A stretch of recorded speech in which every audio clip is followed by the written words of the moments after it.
ओम शांति।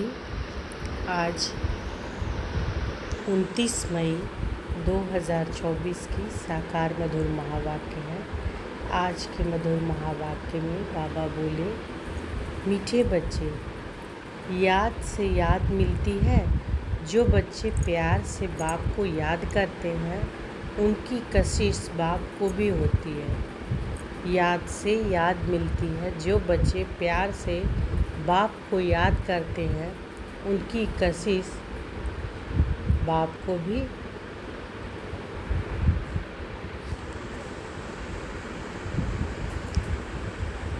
होती है। प्रश्न है, तुम्हारे परिपक्व अवस्था की निशानी क्या है? इस अवस्था को पाने का पुरुषार्थ चुनना। तुम्हारी परिपक्व अवस्था की निशानी क्या है? इस अवस्था को पाने का पुरुषार्थ चुनना। उत्तर है, जब तुम बच्चों की परिपक्व अवस्था होगी तो सब कर्मेंद्रियां शीतल हो जाएंगी। कर्मेंद्रियां से कोई उल्टा कर्म नहीं होगा। अवस्था अचल अडोल बन जाएगी। इस समय की अडोल अवस्था से 21 जन्म के लिए कर्मेंद्रियां वश हो जाएंगी। इस अवस्था को पाने के लिए अपनी जांच रखो। नोट करने से सावधान रहेंगे। योग बल से ही कर्मेंद्रियों को वश करना है। योग से ही तुम्हारी अवस्था को परिपक्व बनाएंगे। ओम शांति। यह है याद की यात्रा। सभी बच्चे इस याद पर रहते हैं। सिर्फ तुम यहाँ नज़दीक में हो। जो जहाँ भी हैं बाप को याद करते हैं तो वह ऑटोमेटिकली नज़दीक आ जाते हैं। जैसे चंद्रमा के आगे कोई सितारे बहुत नज़दीक होते हैं, कोई बहुत चमकते हैं, कोई नज़दीक कोई दूर भी होते हैं। देखने में आता है यह स्टार बहुत चमकता है, यह बहुत नज़दीक है, यह तो चमकता ही नहीं। तुम्हारा भी गायन है। तुम हो ज्ञान और योग के सितारे।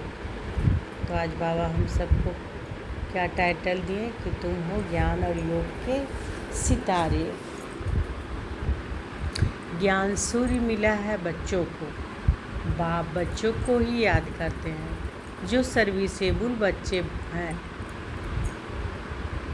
तो बाप बच्चों को ही याद करते हैं जो सर्विसेबल बच्चे हैं। बाप है सर्वशक्तिमान।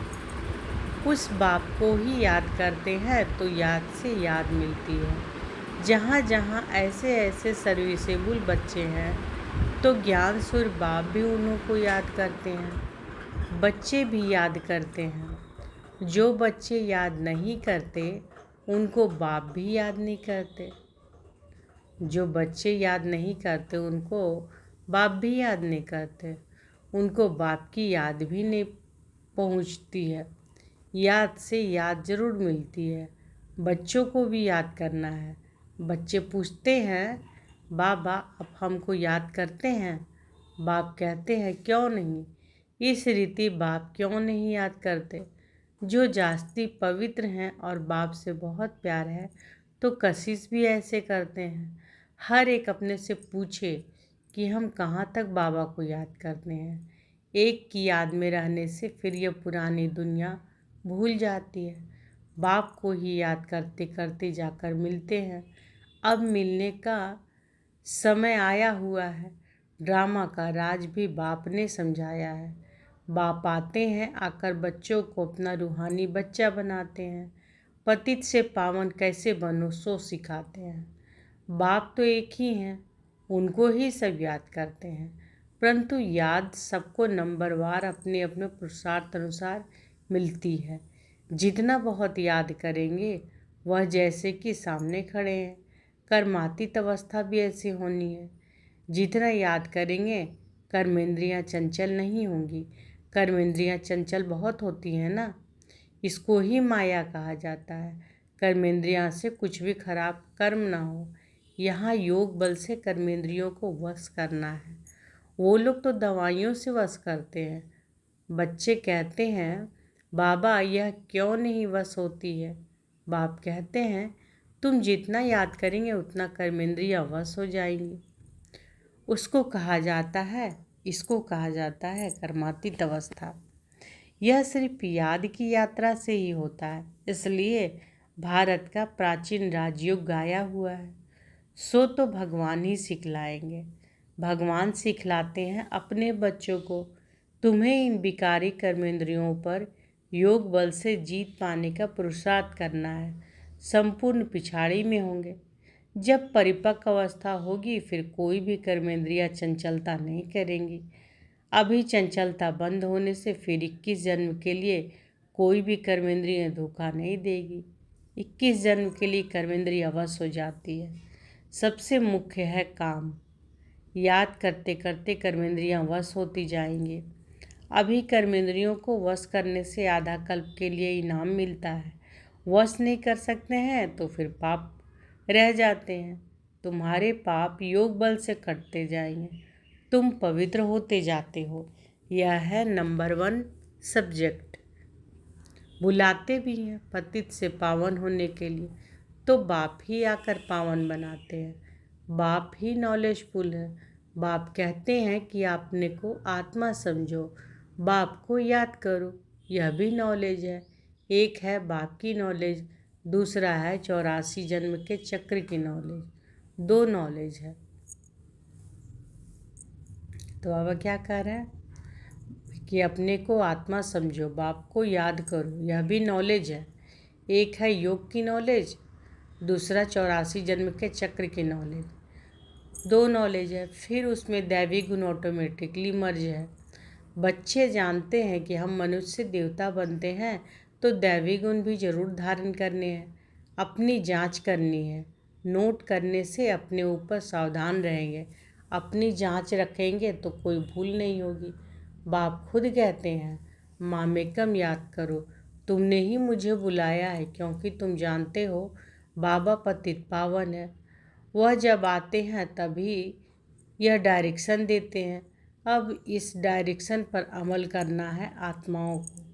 तुम पाठ बजाते हो इस शरीर द्वारा, तो बाप को भी जरूर इस शरीर में आना पड़े। यह बहुत वंडरफुल बातें हैं। त्रिमूर्ति का चित्र कितना क्लियर है। ब्रह्मा तपस्या कर यह बनते हैं, फिर 84 जन्मों के बाद यह बनते हैं। यह भी बुद्धि में याद रहे कि हम ब्राह्मण सो देवता थे, फिर 84 चक्र लगाया, अब फिर देवता बनने के लिए आए हैं। जब देवताओं की डिनास्टी पूरी हो जाती है तो भक्ति मार्ग में भी बहुत प्रेम से उनको याद करते हैं। अब वह बाप तुमको यह पद पाने के लिए युक्ति बताते हैं। याद भी बहुत सहज है। सिर्फ सोने का बर्तन चाहिए। जितना पुरुषार्थ करेंगे उतनी पॉइंट्स इमर्ज होगी। ज्ञान भी अच्छा सुनाते रहेंगे।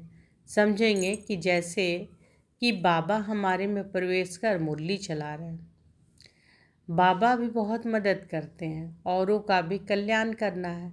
वह भी ड्रामा में नूंद है। 1 सेकेंड न मिले दूसरे से टाइम पास होता जाता है। इतने वर्ष इतने मास कैसे पास होते हैं? शुरू से लेकर टाइम पास होता आया है। 1 सेकेंड फिर 5000 वर्ष बाद रिपीट करेंगे। यह भी अच्छी रीति समझना है और बाप को याद करना है, जिससे विकर्म विनाश हो और कोई उपाय नहीं। इतना समय जो कुछ करते आए हो वह सब थी भक्ति। कहते भी हैं कि भक्ति का फल भगवान देंगे। क्या फल देंगे, कब और कैसे देते हैं, यह कुछ भी पता नहीं। बाप जब फल देने के लिए आवे तब लेने वाले और देने वाले इकट्ठे हों। ड्रामा का पार्ट आगे चलता जाता है। सारे ड्रामा में अभी यह है अंतिम लाइफ। हो सकता है कोई शरीर भी छोड़ दे और कोई पाठ बजाना है तो जन्म भी ले सकते हैं। किसी का बहुत हिसाब किताब होगा तो जन्म भी ले सकते हैं। किसके बहुत पाप होंगे तो घड़ी घड़ी एक जन्म ले, फिर दूसरा तीसरा जन्म लेने जेल लेते छोड़ते रहेंगे। गर्भ में भी गया दुख भोगा, फिर शरीर छोड़ दूसरा लिया। काशी कलवट में भी यह हालत होती है। पाप सिर पर बहुत है, योग बल तो है नहीं। काशी कलवट खाना, यह है अपने शरीर को घात करना। आत्मा भी समझती है कि यह घात करते हैं, कहते भी हैं बाबा आप आएंगे तो हम आप पर बलिहार जाएंगे। बाकी भक्ति मार्ग में बलि चढ़ते हैं, वह भक्ति हो जाती है। दान पुण्य तीर्थ आदि जो कुछ भी करते हैं वह किससे लेन देन होती है? पाप आत्माओं से।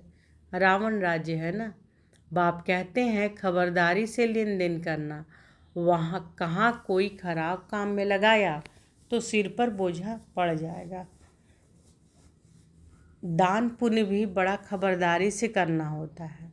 गरीबों को तो अन्न और कपड़े का दान दिया जाता है। वह आजकल धर्मशालाएँ आदि बनाकर देते हैं। साहूकारों के लिए बड़े बड़े महल हैं, गरीबों के लिए है झोपड़ियाँ। वह तो गंदे नाले से आगे रहे हुए हैं। उस कीचड़े की खाद बनती है जो बिकती है, जिस पर फिर खेती आदि होती है। सतयुग में तो ऐसे कीचड़े आदि पर खेती नहीं होती है, वहाँ तो नई मिट्टी होती है। उसका नाम ही है पैराडाइज। नाम भी गाया हुआ पुखराज परी, सब्ज परी, रत्न है ना। कोई कितनी सर्विस करते हैं, कोई कितनी करते हैं। कोई कहते हम सर्विस नहीं कर सकते। बाबा के रतन तो सभी हैं, परंतु उनमें भी नंबरवार पुरुषार्थ अनुसार है जो फिर पूजे जाते हैं। पूजा होती है देवताओं की। भक्ति मार्ग में अनेक पूजाएं होती है। वह सब ड्रामा में नूंद है जिसको देखकर मज़ा आता है। हम एक्टर्स हैं। इस समय तुमको नॉलेज मिलती है, तुम बहुत खुश होते हो। जानते हो भक्ति का भी पाठ है, भक्ति में भी बड़े खुश होते हैं। गुरु ने कहा माला फेरो, बस उस खुशी में फिरते ही रहते हैं, समझ कुछ भी नहीं। शिव निराकार है, उनको भला दूध पानी आदि क्यों चढ़ाते हैं? बाबा बोल रहे हैं कि शिव निराकार है, उनको भला दूध पानी आदि क्यों चढ़ाते हैं? मूर्तियों को भोग लगाते हैं, वह कोई खाते ही थोड़े ही है। भक्ति का पेशगीर विस्तार कितना बड़ा है। भक्ति है झाड़, ज्ञान है बीज। रचता रचना को सिवाय तुम बच्चों के और कोई नहीं जानते। कोई कोई बच्चे तो अपनी हड्डियां भी सर्विस में स्वाहा करने वाले हैं। तुमको कोई कहते हैं कि यह तुम्हारी कल्पना है। अरे यह तो वर्ल्ड की हिस्ट्री ज्योग्राफी रिपीट होती है, कल्पना रिपीट थोड़ी ही होती है। यह तो नॉलेज है, यह है नई बातें, नई दुनिया के लिए। भगवान वाच, भगवान भी नया, उनके माँ बाप की भी नया। वह कहते हैं कृष्ण भगवान वाच, तुम कहते हो शिव भगवान वाच। हर एक की अपनी अपनी बातें हैं, एक न मिले दूसरे से। यह है पढ़ाई, स्कूल में पढ़ते हो, कल्पना की तो बात ही नहीं। बाप है ज्ञान का सागर, नॉलेजफुल। जबकि ऋषि मुनि भी कहते हैं कि हम रचता रचना को नहीं जानते हैं। उन्हों को यह नॉलेज कहाँ से मिले, जबकि आदि सनातन देवी देवता ही नहीं जानते। जिन्होंने जाना उन्होंने पद पाया। फिर जब संगम युग आए तब बाप आकर समझाए। नए नए इन बातों में मूंझते हैं, कहते हैं बस तुम इतने थोड़े ही राइट हो, बाकी सब झूठे हैं। तुम समझाते हो गीता जो माई बाप है उसे ही खंडन कर दिया है, बाकी सब तो रचना है, उनसे वर्षा मिल न सके। वेदों शास्त्रों में रचता और रचना की नॉलेज हो न सके। पहले तो बताओ वेदों में कौन सा धर्म स्थापन हुआ? धर्म तो है ही चार, हर एक धर्म का धर्मशास्त्र एक ही होता है। बाप ब्राह्मण कुल स्थापन करते हैं, ब्राह्मण ही फिर सूर्यवंशी चंद्रवंशी कुल में अपना पद पाते हैं। बाप आकर तुमको सम्मुख समझाते हैं इस रथ द्वारा। रथ तो जरूर चाहिए, आत्मा तो है निराकार, उनको साकार शरीर मिलता है। आत्मा क्या चीज़ है उनको ही नहीं जानते तो बाप को फिर कैसे जानेंगे? राइट तो बाप ही सुनाते हैं, बाकी सब है अनराइटियस, जिससे फ़ायदा कुछ भी नहीं। माला किसकी सिमरते हैं, कुछ पता नहीं। बाप को ही नहीं जानते। बाप खुद आकर अपना परिचय देते हैं। ज्ञान से सद्गति होती है। आधा कल्प है ज्ञान, आधा कल्प है भक्ति। भक्ति शुरू होती है रावण राज्य से। भक्ति से सीढ़ी उतरते उतरते तमो प्रधान बन पड़े हैं। किसी के भी ऑक्यूपेशन को नहीं जानते।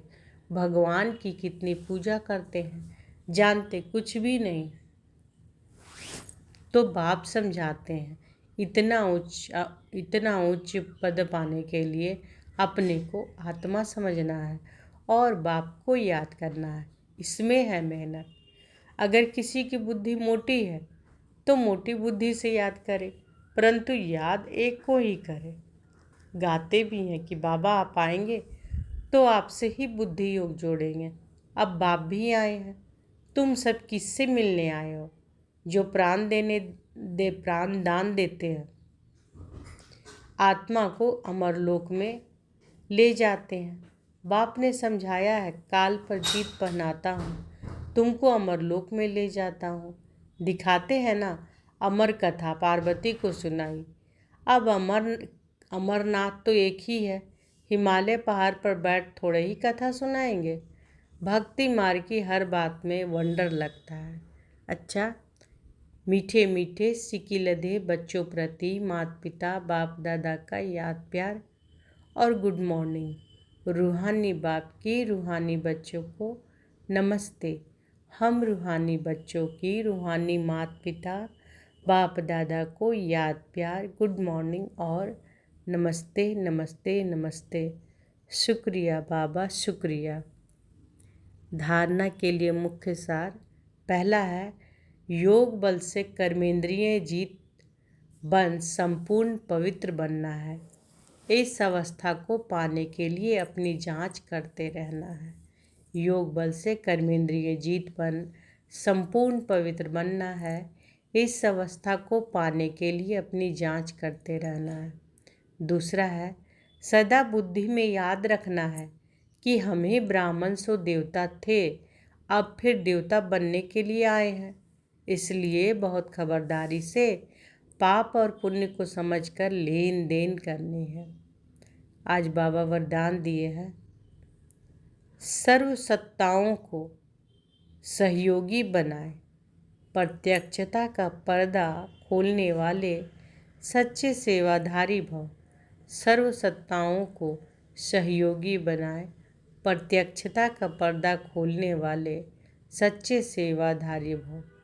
प्रत्यक्षता का पर्दा तब खुलेगा जब सब सत्ता वाले मिलकर कहेंगे कि श्रेष्ठ सत्ता, ईश्वरीय सत्ता, आध्यात्मिक सत्ता है, तो यही एक परमात्म सत्ता है। सभी एक स्टेज पर इकट्ठा हो, ऐसा स्नेह मिलन करे। इसके लिए सबसे स्नेह के सूत्र में बांध समीप लाओ। इसके लिए सबको स्नेह के सूत्र में बांध समीप लाओ, सहयोगी बनाओ। यह स्नेह ही चुंबक बनेगा जो सब एक साथ संगठन रूप में बाप की स्टेज पर पहुंचेंगे। तो अब अंतिम प्रत्यक्षता के हीरो पार्ट से निमित्त बनने की सेवा करो, तब कहेंगे सच्चे सेवाधारी। तो अब अंतिम प्रत्यक्षता के हीरो पार्ट में निमित्त बनने की सेवा करो, तब कहेंगे सच्चे सेवाधारी। स्लोगन है, सेवा द्वारा सर्व की दुआएं प्राप्त करना यह आगे बढ़ने की लिफ्ट है। सेवा द्वारा सर्व की दुआएं प्राप्त करना यह आगे बढ़ने की लिफ्ट है। तो आज के मधुर महावाक्य में बाबा क्या बोले हैं कि याद से याद मिलती है। जो बच्चे प्यार से बाप को याद करते हैं, उनकी कशिश बाप को भी होती है। अच्छा, शुक्रिया बाबा, शुक्रिया। ओम शांति।